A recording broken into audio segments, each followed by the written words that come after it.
श्रोता, आपने ट्यून किया आकाशवाणी श्रीनगर का एफएम बालतल 103.7 मेगाहर्ट्ज पर। इसके अलावा आप एफएम पहलगाम पे हमें सुन पा रहे हैं 100.1 मेगाहर्ट्ज पर। हम डीटीएच अमरनाथ सर्विस पर भी अवेलेबल हैं और साथ ही साथ आप हमें सुन पा रहे हैं news on AIR mobile app पर, और वर्ल्ड वाइड आप कहीं पर भी हमें इस ऐप से सुन सकते हैं।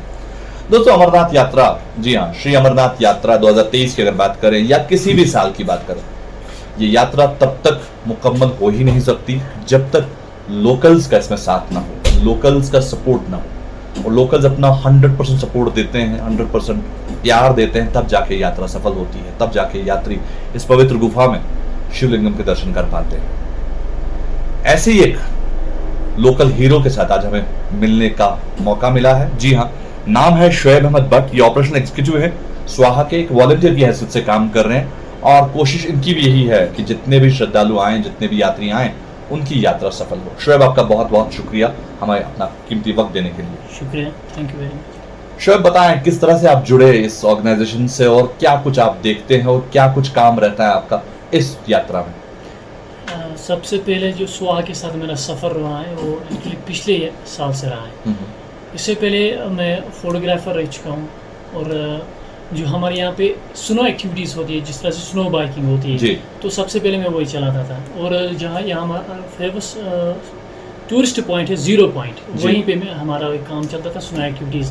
तो वहाँ से मैं एक्चुअली आ चुका था, वहाँ पे बर्फ़ ख़त्म हो चुकी थी अमरनाथ से पहले ही, और 10 दिन हो चुके थे इस बर्फ़ को एंड होते हुए। और एक कॉल आई हमें, जो मेरे कलीग है ज़ीशान, वहाँ से कॉल है हमें कि एक अपॉर्चुनिटी मिल रही है हमें कि हमें बाल्टल जाना है, वहाँ पे वेस्ट मैनेजमेंट देखनी है। और हमें ये भी नहीं बताया गया था कि आपने सुपरविजन करना है या आपने किसी को गाइड करना है, सिर्फ इतना बताया था कि वेस्ट मैनेज करना है। तो हमें अंदर अंदर ये भी पता था कि शायद हमें खुद कचरे में काम करना है, और हमने बिना सोचे समझे इसमें हाँ कर दी और अपना स्टेप बढ़ाया। और उसके बाद जब हम यहाँ पे आए, समीर सर से हम मिले, और उन्होंने हमें एक्चुअल में समझाया कि हमें क्या क्या काम करना है यहाँ पे, और हम कैसे उनकी हेल्प कर सकते हैं यहाँ पे। तो पिछले साल थोड़ा सा सेटअप था, ज़्यादा कुछ यहाँ पे नहीं। जिस तरह से इस साल सस्टेनेबल लंगर है, हमारे ज़्यादा फैसिलिटीज़ है, हमारे लेबर्स है, उतना पिछले साल नहीं था। Actually they have already arranged they, तो हमें ज़्यादातर हमें गाइडेंस करनी पड़ी यात्रीज़ को, लंगर्स को, आईसी करना पड़ा, उन्हें समझाना पड़ा कि हम कैसे ये जो बर्फानी की जगह इसे कैसे साफ रख सकते हैं, और फ्यूचर के लिए हम कैसे इसे प्रिजर्व कर सकते हैं। तो उसके लिए हम सबसे पहले लंगर्स में जाते थे, आईसी करते थे, वहाँ पे उन्हें समझाते थे कि ये जो कचरा इसे क्या क्या होता है, और उसके बाद हम इसे कैसे बचा सकते हैं, कैसे अलग अलग कर सकते हैं, ताकि जो हमारा जो नेचर है बचे और बाबा की जगह में बचे। और उसके बाद पिछले साल का जो सारा कुछ था वाइंड अप होकर हम कंटिन्यू अपने स्वाहा के साथ ही रहे, क्योंकि हमारी डेडिकेशन, आई थिंक मैं तो अपने आप को क्रेडिट नहीं देना चाहता हूँ, हम सिंपली काम करते हैं, जो भी हमें काम मिलता है, जो भी ये कश्मीर का कोई भी लोकल यूथ हो वो डेडिकेशन से काम करता है, और शायद उसी के फल यही रहता है कि अल्लाह की मर्जी भी रहती है कि आप कंटिन्यू उसके साथ करें। बिल्कुल सही फरमाया आपने, और कहीं ना कहीं ये डेडिकेशन ही है, आपकी हार्डवर्क ही है जिसने आपको दोबारा मौका दिया और दोबारा आप स्वाहा के साथ जुड़ गए। और पिछले साल जो फैसिलिटीज़ नहीं थी, अब की बार उससे ज़्यादा फैसिलिटीज़ है। आप यहाँ सॉलिड वेस्ट मैनेजमेंट देखते हैं, उसके अलावा जो यहाँ के टॉयलेट्स हैं या बाकी जो यहाँ पर सैनिटेशन का काम है, वो सारा आप देखते हैं। किस तरह से मैनेज होता है और कितने सारे टॉयलेट ब्लॉक्स लगाए हैं आपकी बार यहाँ स्वाहा ने, जिसको आप मैनेज कर रहे हैं? एक्चुअल में सबसे पहले जो डिपार्टमेंट की तरफ से हमें गाइडलाइंस मिली थी, वो चाहते थे कि हम सैनिटेशन का भी काम देखें, टॉयलेट्स का भी काम देखें।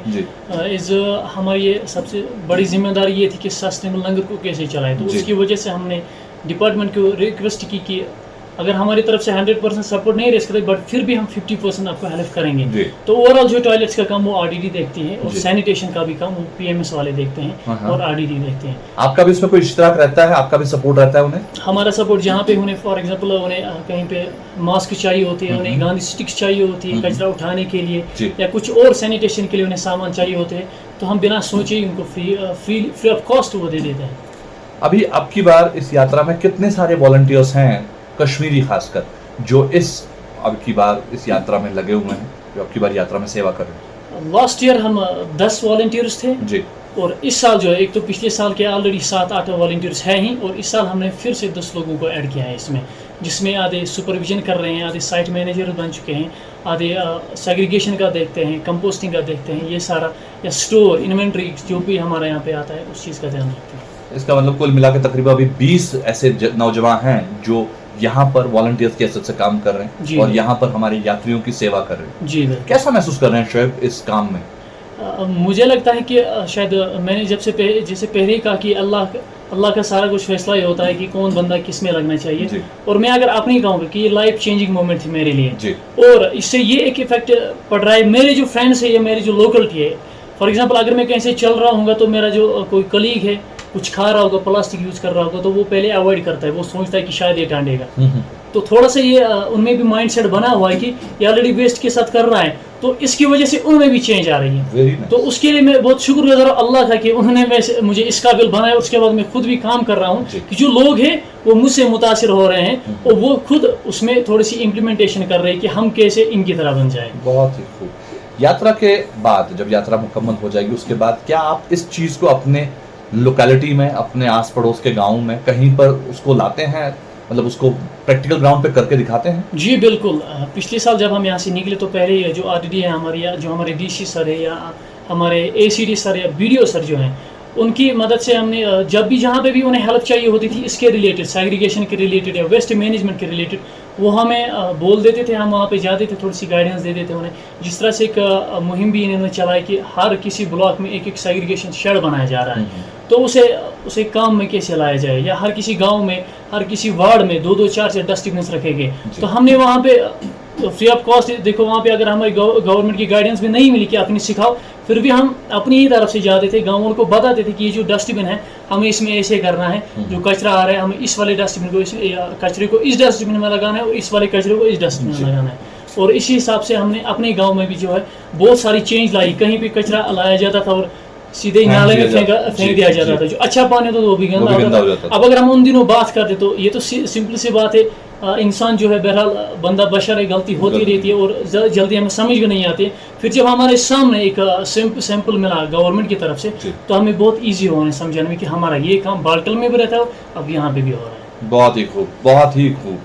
हम तो दुआ करेंगे ऊपर वाले से कि ऐसे ही ये काम जो है, आपने हौसला ऐसे ही ऊपर वाला देता रहे आपको, और आप ऐसे ही काम करते रहें ताकि हम सिर्फ बालतल को नहीं बल्कि पूरी कश्मीर वादी को खूबसूरत बनाने में अपना योगदान दें, अपना कंट्रीब्यूशन दें और आने वाली नस्ल के लिए इस प्यारी सी वादी को बचा के रखें। आज शोएब, आपका यहाँ आने के लिए, हमारे से बात करने के लिए बहुत बहुत शुक्रिया। वालेकुम सलाम। तो दोस्तों, आप सुन रहे थे ये खास प्रसारण, जी हाँ, जिसमें हमने बात की शोएब अहमद भट्ट से, जो कि कॉर्पोरेशन एग्जीक्यूटिव है स्वाहा के, वॉलंटियर की हैसियत से काम कर रहे हैं। और कोशिश यही है इनकी कि ये बालतल जो बेस कैंप है ये साफ सुथरा रहे, और साथ ही साथ ये कोशिश ये भी करते हैं कि ये एक्सरसाइज अपने गाँव में, अपने आस पड़ोस के गाँव में भी करके वो जगह भी साफ सुथरी रखे। विशेष प्रसारण जारी है, फिलहाल रुकते हैं यहाँ एक प्यारे से शिव भक्ति भजन के लिए।